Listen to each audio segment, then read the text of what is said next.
The night was colder than she expected. The mist crawled across the cracked road like it was alive, clinging to her boots as she walked. She held the lantern tightly, its faint orange glow fighting against the heavy blue fog that swallowed everything else.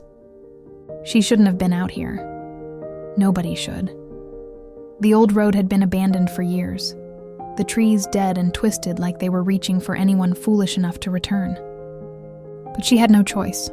A sound, soft, dragging, echoed through the fog. She froze. Her breath hitched. Slowly, she turned. The lantern light trembled in her hand. There was someone behind her.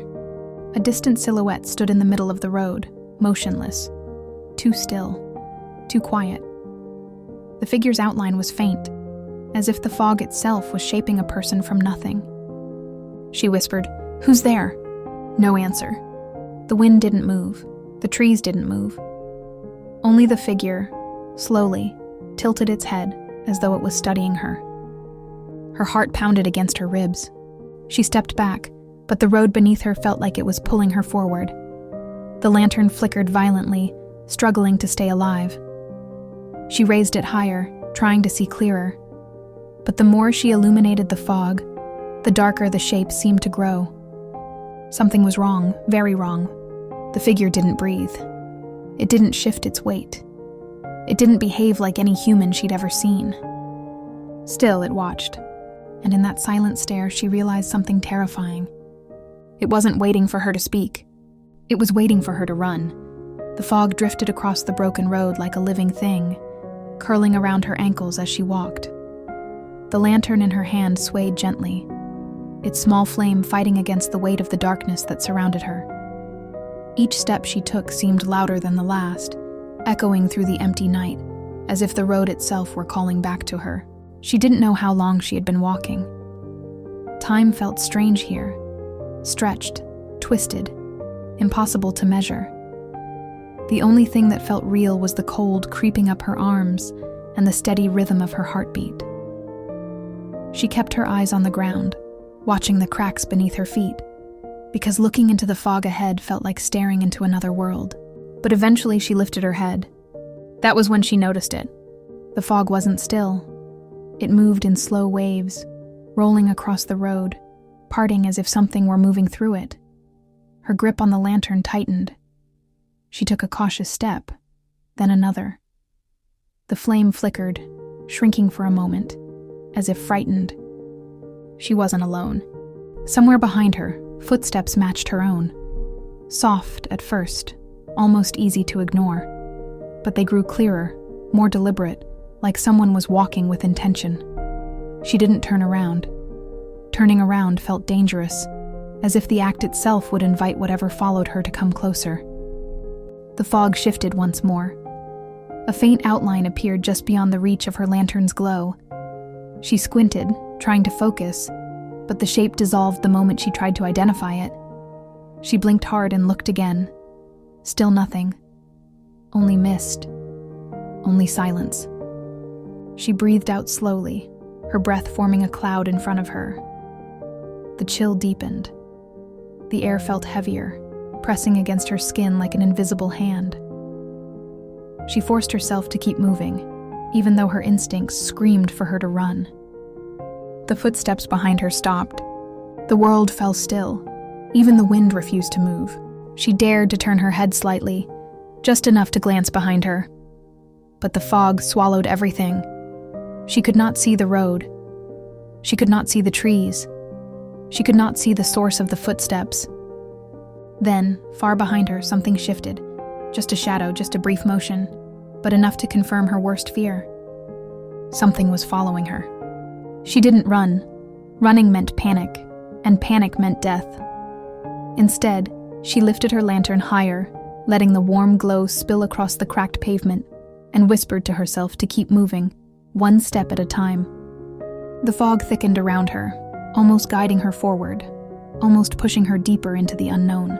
And somewhere behind her, unseen but unmistakably present, the footsteps began again. As she moved deeper into the fog, the lantern's glow grew weaker, swallowed slowly by the cold air around her. She felt like she had stepped into a place that didn't belong to the world she knew.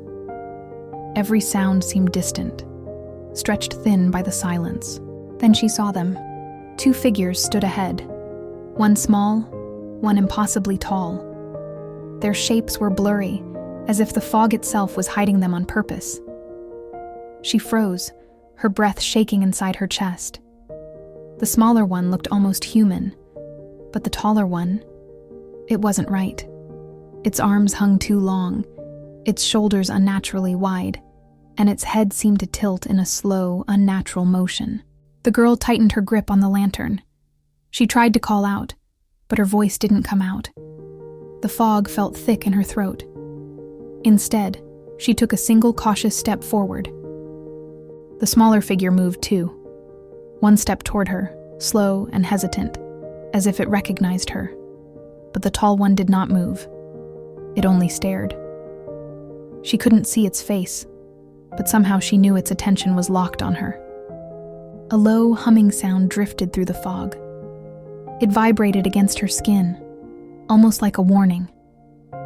The girl's heartbeat quickened. She remembered the shadow she saw in the window earlier. She remembered the footsteps behind her. Now she understood. Something had been following her long before she stepped onto this road. The small figure raised its hand halfway, almost reaching out. The girl felt an overwhelming sense of sadness coming from it, like it was trying to communicate, trying to call her closer. But the tall silhouette shifted slightly, and the air around them tightened with a cold pressure. She stepped back. The smaller figure stopped moving. The tall one leaned forward just a little, as if it were testing her reaction. Her lantern flickered.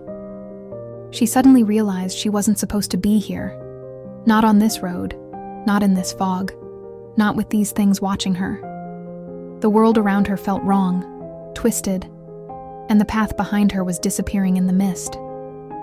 She had a choice: move forward toward the unknown, or run before the fog swallowed the road completely.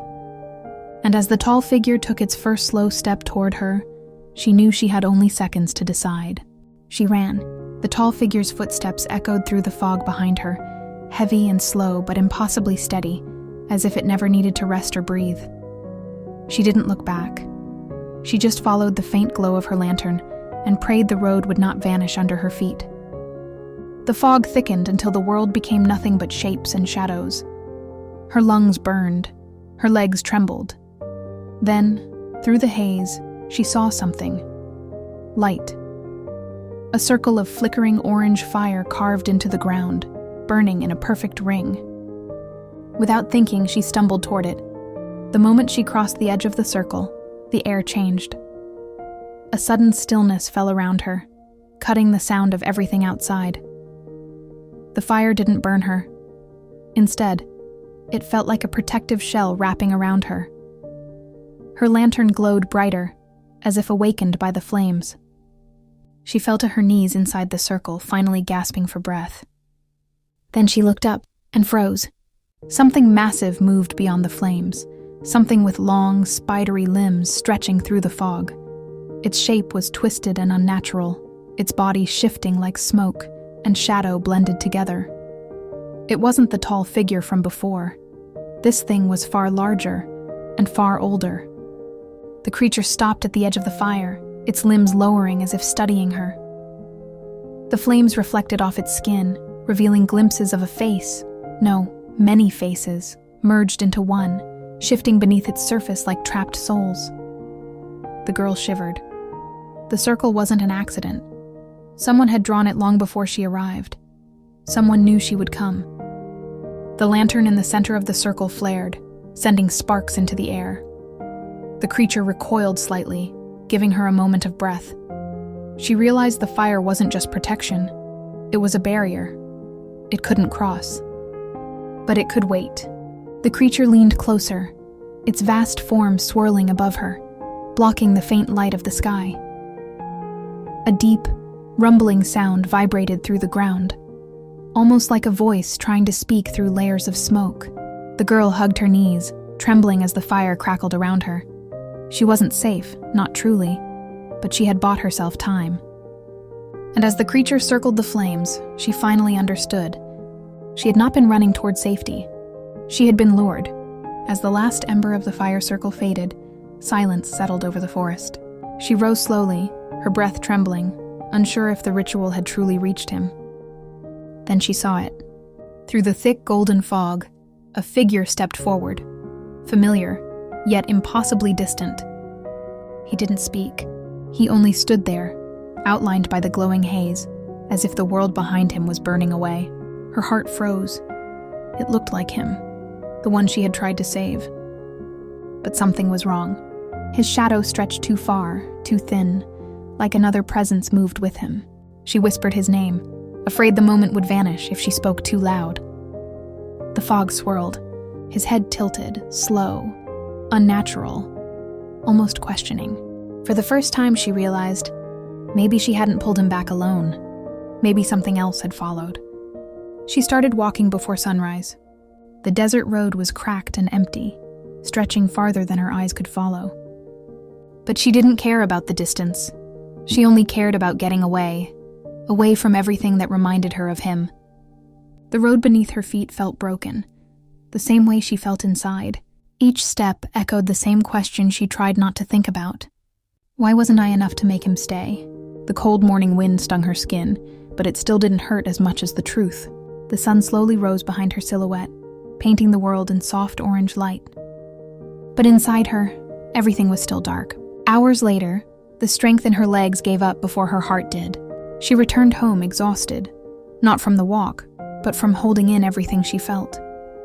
That night, she sat on the edge of her bed, arms wrapped around herself, trying to stop the shaking. In that dim room, with only the thin light from the window, she finally whispered the words she avoided all day. I loved you, and you still left. Her tears fell quietly. No one saw, no one heard. But that moment, that quiet collapse, was the beginning of her healing. Because sometimes you have to break before you learn how to stand again. That night she couldn't sleep. The room was cold, the air heavy, and the silence almost painful. She sat on her bed, staring at the faint light leaking through the curtains. Everything felt too quiet, too empty. She kept thinking about the road she walked, the tears she tried to hide, and the words she never got to say. Moving on sounded simple, but it wasn't. It was a slow process, one breath at a time, one small step at a time. Then a soft noise came from the window. She looked up, her heart tightening for a moment. Not out of fear, but out of instinct, as if some part of her was still waiting. For him to come back, to say he was sorry, to say he didn't mean to hurt her. Her hand gently lifted toward the frosted glass, fingers trembling as they hovered over the cold surface. Outside, only the blurry shape of her own reflection stared back at her. No one was waiting for her. No one was coming back. And somehow, that truth finally set her free. She pressed her palm against the window, feeling the chill spread across her skin. The cold didn't scare her anymore. It reminded her that she could survive things that weren't warm, things that didn't love her back. For the first time in a long while, she breathed deeply. Not because everything was okay, but because she finally understood she didn't need someone to come back in order to feel whole again. She wiped her tears, not out of sadness, but acceptance. She had walked through lonely roads, sat in painful silence, and carried heartbreak that felt too heavy for her small body. Yet here she was, still standing, still breathing. She looked at the window one last time. Thank you, she whispered. Not to him, but to herself. For surviving, for trying, for choosing to stay alive even when she felt empty. She turned away from the window, pulled the blanket around her shoulders, and lay down with a quiet, steady breath. Tonight wasn't the end of her story. It was the beginning of her healing.